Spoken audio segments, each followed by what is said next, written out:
आज के इस एपिसोड में हम लोग बात करेंगे बेसिक्स ऑफ सेल्स ग्रोथ की। कई सारे लोग पूछते हैं कि अगर सेल्स को ग्रो करना है तो क्या करना चाहिए। तो सबसे आसान तरीका है कि सबसे पहले वहाँ से स्टार्ट करें जिसमें कि आपका कॉन्फिडेंस काफ़ी अच्छा है। अगर आपके पास में ऑलरेडी विजिटर्स आ रहे हैं, वो लीड में कन्वर्ट नहीं हो रहे हैं, तो वहाँ से आप स्टार्ट करें। क्योंकि ये ऑलरेडी आपके पास में विजिटर्स आ रहे हैं, आपके पास में वो डेटा ऑलरेडी है।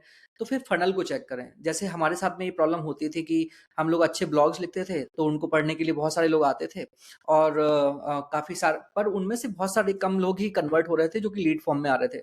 तो हमने थोड़ा ड्रिल डाउन करके देखा कि क्या प्रॉब्लम है, क्यों ऐसा हो रहा है। हमने देखा बहुत सारे लोग यूएस से आते हैं, ऑस्ट्रेलिया से आते हैं, डिफरेंट डिफरेंट कंट्रीज से आते हैं, तो टारगेटेड ऑडियंस हमारे पास आ रहे थे। फिर हमने देखा कि वो क्या क्या पढ़ रहे हैं। अगर वो लोग ब्लॉग पढ़ रहे हैं तो ठीक है, एजुकेशनल पॉइंट ऑफ व्यू से आ रहे हैं, उन्होंने उसको पढ़ा, उनको वहाँ पे वैल्यू मिली। बट कुछ लोग लैंडिंग पेज में भी आ रहे हैं, तो दे वांटेड टू बाय। उन्होंने पूरा स्क्रॉल किया, स्क्रॉलिंग हमने देखा पूरा, तो पूरा कंप्लीट स्क्रॉल कर रहे हैं, टाइम स्पेंड अच्छा कर रहे हैं। इसके बाद भी वो लीड फॉर्म को फिल नहीं कर रहे हैं। तो कुछ ना कुछ गलती हमारे में थी। हमने देखा कि क्या मोबाइल ब्राउजर एक इशू क्रिएट कर रहा है। डिफरेंट डिफरेंट मोबाइल ब्राउजर को हमने चेक किया, तो देखा कि अ, जो लीड फॉर्म था वो मोबाइल के लिए रिस्पॉन्सिव नहीं था। हो सकता है ये प्रॉब्लम आपके पास भी हो। तो अगर कभी आपका वेबसाइट जो है वो मोबाइल के लिए ऑप्टिमाइज नहीं है, या आपकी वेबसाइट पे ट्रैफिक कम आता है, या आपकी नई कंपनी है, तो सबसे पहले it make it easy for people to fill the form. उसके लिए अगर आपके पास कॉन्टेक्ट अस फॉर्म जो है वो हम उसमें कैप्चा वगैरह डाल के ज़्यादा ऑप्टिमाइज करने की कोशिश ना करें।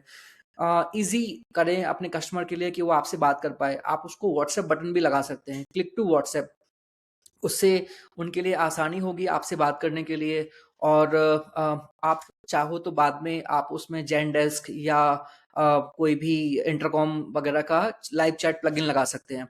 कुछ गलतियाँ हमने ये की कि जब हमारे पास काफ़ी सारी लीड्स आती थे, तो बहुत सारे लोग ऐसे भी थे जो कि जॉब ढूँढने के लिए आते थे। We don't want them to come into that funnel, क्योंकि मीटिंग में लोग रहते थे, हमको लगता था पोटेंशियल लीड है पर किसी और पर्पज़ से वो आ रहे हैं। तो वो टाइम बर्बाद होता था। तो भी हमारी टीम ने कैलेंडलीज़ मीटिंग सेटअप किया और उसके लिए प्री क्वालिफ़िकेशन के कुछ क्वेश्चंस मैंडेटरी कर दिए।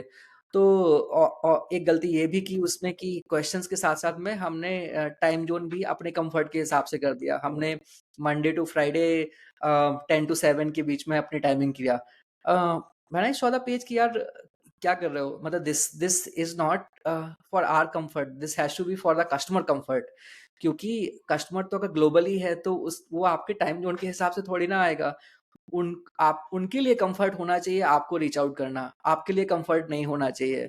तो आप अपनी पूरी फ़नल को देखें, वहाँ से स्टार्ट करें। अगर महीने में 5 से 10 हॉट लीड भी आप और एक्स्ट्रा ला पाते हैं और उनसे कन्वर्जन अच्छे होते हैं, क्योंकि जो लोग आपकी वेबसाइट पे आ रहे हैं वो ऑलरेडी ब्रांड आपका देख के आ रहे हैं, वो कहीं न कहीं रेफरेंसेस देख। ईज़ी है कंपेयर टू नए लोगों को टारगेट करना, तो सबसे पहले आप वहाँ से स्टार्ट करें। होप आपको ये बेसिक्स थोड़े अच्छे लगे होंगे, एंड अगर आपको लगा तो प्लीज़ कमेंट करके हमको बताइए। Stay tuned for the next session.